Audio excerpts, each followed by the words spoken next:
Hi guys, welcome back to my channel. If you're new, my name is Jadyn and I hope you enjoyed the video. Today I'm going to be talking about all the books that I've read so far this year and also showing you guys my summer TBR. I have my book cart right here. I actually just got a new one and I've gotten a lot of books since I last filmed a book video, so I'm so excited to be filming one today. Like I said, I'm gonna talk you guys through all the books that I've read so far and then show you all the physical copies of books that I want to read this summer, and then I also have a few that I don't own that I also want to touch on. So yeah, without further ado, let's get started. I'm just going to be pulling them from my little cart here. The very first book that I read this year was actually a thriller called The Woman in the Window by A.J. Finn. I've had this book for a very long time now and I kind of just put off reading it because one, I don't read a ton of thrillers in the first place, but two, it was at the time like the biggest book that I owned and I was a little bit intimidated by it, but I was like, okay, I'm just going to pick this up and go ahead and read it. And I liked it. It was a 4 out of 5 stars for me. Basically, it's about this woman who lives by herself and she kind of like watches and spies on people that are living in her neighborhood, and one night she sees something very suspicious, but when she tries to tell people about it, they don't believe her. So it's basically just about her and her life watching these people and also trying to figure out what is going down, if what she saw was actually like a real thing, and trying to get people to believe her. The actual plot was super good and I did not expect what happened in this book. I think because the plot itself was very good, I would have given it a higher rating, but I didn't because I found that the middle was really slow. I almost DNF'd this book because I was just reading and it just felt like so boring and like nothing was really happening, so that kind of got me off guard a little bit, but I did push through and I'm glad I finished it because this book was actually very good.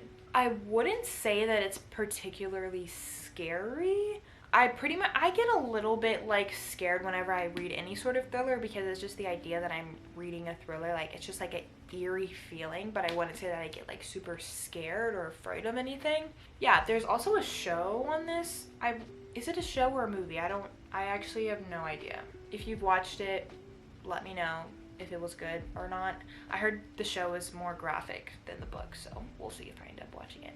The next book that I read literally took me so long. It took me like 3 to 4 months to finish it, and I could probably tell you why, but considering what book it is, you guys are probably gonna be like, why did that take you so long to read? The next book that I finished was Better Than the Movies by Lynn Painter. Overall, it was a very cute book, but I think it just took me so long to read because one, the months that I read it in was in between like the middle of January to like April-ish. So those are like the busiest months of my entire life for school and for dance. So I didn't have a ton of time to read. I think also just because it's a cute YA rom-com, so there wasn't like a ton happening all the time that like kept me on the edge of my seat and made me want to keep reading. So sometimes it was hard for me to pick up when I was really tired from a long day. That's probably why it took me so long to read, but I did finally finish it obviously, and I gave it a 4 out of 5 stars. It's about this girl named Liz, and she's in high school and her childhood crush just moved back to her hometown and started going to her school again. And so she makes this little like pact or agreement with her neighbor Wes, and he agrees to help her try and get her crush. So obviously they end up spending a lot of time together. Yeah, it was very cute. I know a lot of people who rated this book 5 stars. It's like their favorite book ever. It wasn't my favorite, but I definitely still enjoyed it. I really liked all of the movie references in here. Overall, super fun, cute read, and I definitely still recommend this book. Next, I actually finished the Inheritance Game series. I read the last 2 books in the series, Hawthorne Legacy and The Final Gambit. I read this first one around the time that I read these two last year, so it had been a while, but I still remember the ending of this one. It was so good. As far as the last 2 books, I definitely prefer this one, and I think the second one is my favorite in the whole series. I think this one was super fast-paced, super fun. There was never a dull moment, and I like to see more of the development of relationships between Avery and the brothers. For the last book, I agree with a lot of the reviews that I saw on the last book. One, I started getting very confused because they brought in a lot of new characters, and I just felt like there were so many like characters and family connections and things like that to remember. I just kept getting confused.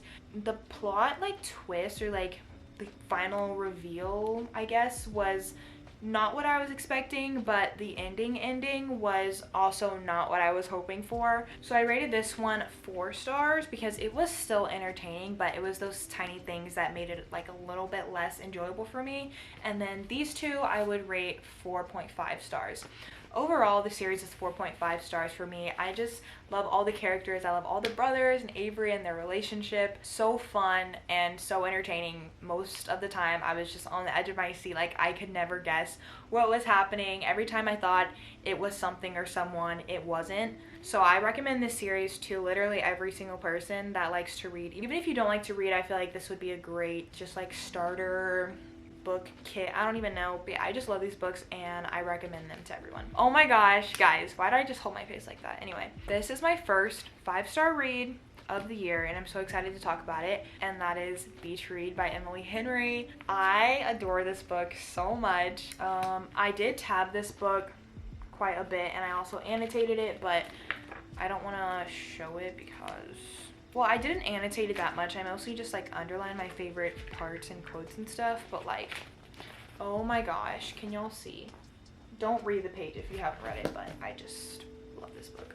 I read People We Meet on Vacation by Emily Henry like a year ago, I think over a year ago. I read it in like January or February of 2022, and a lot of people said that if you didn't really enjoy that book, then you'll really enjoy Beach Read and vice versa. So I had high hopes for this book, and I knew it was like kind of enemies to lovers, which is one of my favorite tropes. It's about Gus and January. They were kind of college rivals, and so January's dad passes away, and so she ends up moving into his beach house, and Gus happens to live right next to her. They're both authors, so they make a challenge for each other to try and write a book of the other person's genre, and they go on little like dates and adventures to help kind of like give each other insight on what their genre is about or what it looks like. That overall theme and plot was very cute, and I loved all their banter and like conversations, but also there was so much more to these characters and their stories than I thought I was gonna get in this book. It was so sweet, but also so heart-wrenching at the same time. But yeah, I just love this book so much, and I love Gus. He reminds me so much of Harry Styles, who's like my favorite person ever. So I really liked this book, and I give it a 5 out of 5 stars. The next and final book that I've read this year is The Summer of Broken Rules by K.L. Walther. I legit just finished this book yesterday, and I gave it a 4 out of 5 stars. It's so perfect for the summer. First of all, look at the cover. The cover is literally gorgeous. I just love all the colors, and also the material is like the perfect book material. It's so smooth and just like satisfying to touch. Going into this book, it was one that I had seen a lot, but not one that I had actually heard a lot of details about, and so I kind of went into it a little bit blind, which I think always makes books more enjoyable. So basically, the main character in this book is Meredith, and her family go to Martha's Vineyard every single year, and it's like a huge extended family thing that they do. And so this summer she's there for her cousin's wedding, and every single summer the whole family plays a huge game of assassin, and she meets this guy named Whit who is a family friend, and they make an alliance, kind of the same as Beach Read. While this book was super fun and very like lighthearted, there were also a few moments that were sad and kind of bittersweet for a reason that I won't explain. I mean, it's not really a spoiler, but it's on the back of the book. But basically there were a few moments that were bittersweet, and I really enjoyed those moments as well. Yeah, it was just a very cute and fun, easy read for the summer. Once summer started, I kind of got on a kick for reading, but unfortunately, Better Than the Movies did hold me down. It did hold me back quite a bit, so I'm hoping that I can get my books per month up a lot more on the second half of the year. But now I'm going to be talking about all the books that I'm super excited to read this summer. I'm probably not going to get to all of these, but like I said, I do want to increase my book per month rate, so we'll see how many I get done. First thing on my TBR is to read the entire Shatter Me series. I read the first book about a year ago. I don't know what is up with me and like reading the rest of series like a year late, like exactly a year later too. Anyway, I read Shatter Me about a year ago, and I was gifted basically almost the rest of the set for my birthday. I just turned 17 like 2.5 weeks ago, and so I was finishing a lot of my other reads, but I'm finally going to binge this series. I can't even hold all of these up anymore. I just started the first novella, which is Destroy Me. This book is called Unite Me, and it's Destroy Me and Fracture Me, the two novellas mixed into one. So I was very confused because I thought I was missing so many books from the series, but half of the novellas are combined into one book. But yeah, I'm just so excited to read this. I am missing the last full book and the last novella, which I'm gonna buy very soon, but I wanted to try and get through these first. If you don't know what the Shatter Me series is, what are you doing? Literally, the first book alone was so good, and I can't wait to read the rest of these. The series is about a girl named Juliet, and she has lethal touch, which basically means that anything or anyone, I think, that she touches immediately dies. I'm only really going off of my knowledge from the first book since that's all that I've read, but she is placed in a prison or insane asylum of sorts, and it's kind of just about her like adventures and journeys having that power, and also a few of the people that she meets along the journey. There is a pretty heavy subplot of romance in this series. It's not that heavy in the first book, but I do know, especially in the novellas, that you get a lot more of it, so I'm super excited for that. We're gonna see how long it takes me to read this. I don't know if I'm going to be able to do it by the end of summer because I am about to get very busy, unfortunately, but we're gonna see. Moving on. One that I'm very excited to read is Every Summer After by Carly Fortune. This book is so heavily talked about and so hyped on Book Talk, BookTube, all of it. I want to say, I can't remember which books I did and didn't talk about in my New Year's TBR, but this one is very similar to Love in Other Words if you have read that book. So hopefully I like it because I did enjoy Love in Other Words, and I think it'll be good because it is set at a lake house, I want to say, so that's very summery. I think I'll enjoy that. Next, I was gifted this book for my birthday by one of my friends, and it's Book Lovers by Emily Henry. I'm not gonna lie, I don't know a ton about this book. I could not really tell you what it's about. The main characters are Nora and Charlie. I'm assuming it's enemies to lovers. I don't know. I think I'm gonna really enjoy this. It is Emily Henry. Judging by the past two books that I've read by her and by the few things that I've heard about this book, there is gonna be some sort of trauma or some sort of, I don't know, something sad. So I am actually very interested to read this book. I really have no idea what I'm getting myself into, so thank you, Addison, for gifting me this book. Then I have hopefully what will be some lighthearted books. I have It Happened One Summer by Tessa Bailey. I literally just got this book. I think this book is about it's like a grumpy sunshine kind of.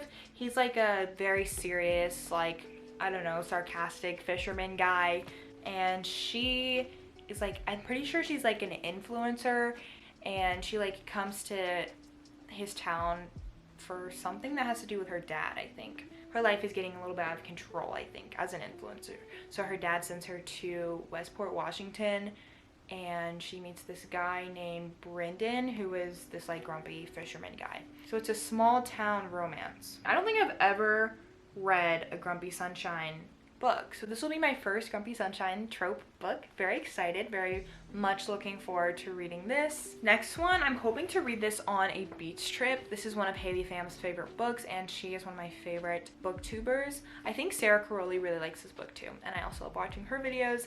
It's Mary Jane by Jessica Anya Blau. This is a literary fiction book. Oh, she's 14? Why did I think she was a full-on adult? But basically she gets a job to nanny for the daughter of a local doctor, and so I think it's just about her life and also her experience like nannying inside this house that like doesn't have a lot of order, whose values are very different from the family that she comes from. I want to say that's what this book is about. That's what I've got from the synopsis. I don't read a lot of literary fiction books. I'm actually very excited to read this one, and telling by the cover, I'm quite excited to read it when I go to North Carolina this summer for my family's beach trip. The last book that I have, I literally just, the last physical copy that I have for you guys, I just picked up, and I'm so excited to read this. One of my sister's friends recommended this book to me. I actually went to Hawaii. I think I said that a couple of videos ago, but when I went to Hawaii, she had this book with her and recommended it to me. She had a different cover, I want to say, but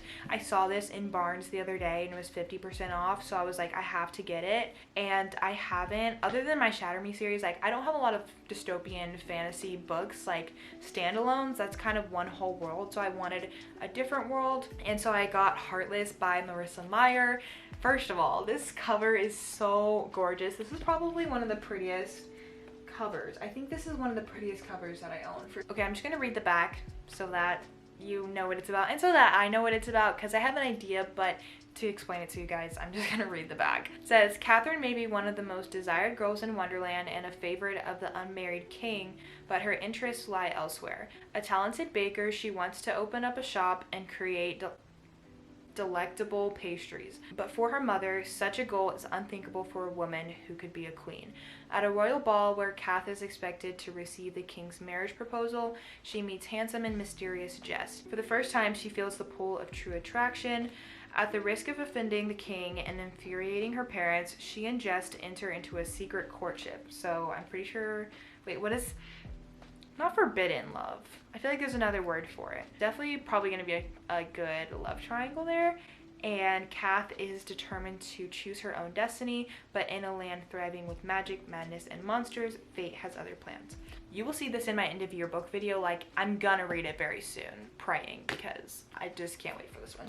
Honestly, knowing myself, I am not going to read that many books during the summer. I don't even know if I'm going to get through all the ones that I just talked about, so I'm not even going to go into the books that I want to buy and read this summer, because by the time summer actually ends, I don't even know if I'll be through all of these ones. I'm just gonna go ahead and end this video here. Thank you guys so much for watching. If you have any other book video recommendations, comment down below. I might do a reading vlog on some of the books that I just showed you. And yeah, I can't wait to update you guys on the books that I just talked about and let you know how I liked them. I hope you guys enjoyed this video. Thank you so much for watching, and I will see you in my next one.